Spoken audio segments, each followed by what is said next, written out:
নমস্কার, গুরু কৃপাহি কেবলম।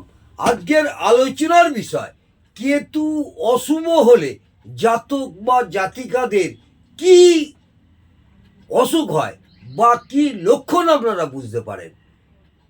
কিছুটা হলেও আপনারা নিজেরাই বুঝতে পারবেন আপনার কেতু গো অশুভ আছে, অনিষ্ট কি করছে। কেতু অশুভ হলে, কেতু গ্রহ যদি অশুভ হয় তাহলে জাতক বা জাতিকাদের মূত্রাশয়ের পীড়া দেখা দিতে পারে। বোঝা গেল? মূত্রাশয়ে পীড়া দেখা দিতে পারে এবং প্রায় দেখবেন গাঁটে গাঁটে ব্যথা হতে পারে। গাঁটে গাঁটে ব্যথা হতে পারে। আপনারা ভাববেন হয়তো বাত হচ্ছে, কিন্তু কেতু অশুভর প্রভাবে আপনাদের গাঁটে গাঁটে ব্যথা হয়। এইরূপ ব্যক্তি সন্তানও, যদি আপনার কেতু অশুভ থাকে, আপনার সন্তানও একটু রোগে ভুগবে।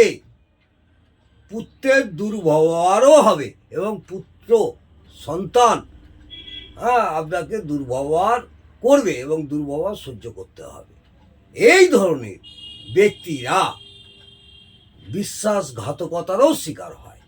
কেতু অশুভ হলে এই ধরনের ব্যক্তিরা বিশ্বাসঘাতকতার শিকার হয়।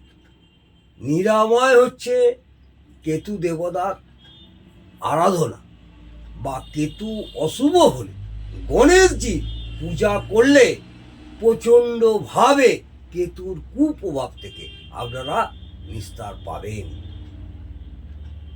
এছাড়া আপনারা কেতুর কোনো বস্তু দান করতে পারেন। কেতু অশুভতা কাটাতে আপনি তাতে অনেকটা লাভকারী হয়ে থাকে। কালো তিল দান করুন। কালো তিল দান করা উচিত। যদি পুত্র বা সন্তান বাধ্য না হয়ে অবাধ্য হয়, তবে কোনো মন্দিরে কালো কম্বল দান করুন। কালো কোংড়ানো লোমের কম্বল হলে খুব ভালো হয়। একটু সেই লোমযুক্ত কোংড়ানো লোমের কম্বল হলে খুব ভালো হয়। আমি একটু ছোটোখাটো টোটকাও বলছি। কেতু অশুভ হলে কি করবেন? বাড়িতে কুকুর পুষুন, কালো রঙের কুকুর পুষুন। তবে নিজে কুত্তার মতন ব্যবহার করবেন না। কুকুরকে ভালোভাবে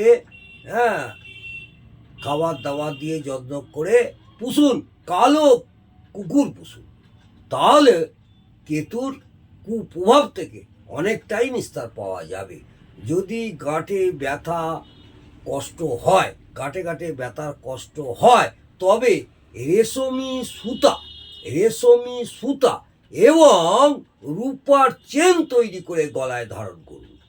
রেশমি সুতা অথবা রূপোর চেন গলায় ধারণ করুন। তাতে কোনো লকেট, কোনো মাদুলি, বাবাদুলি, কবজ দেওয়ার দরকার নেই। তাতে ধারণ করুন। কিছুটাও গাঁটে ব্যথার হাত থেকে আপনারা নিস্তার পাবেন।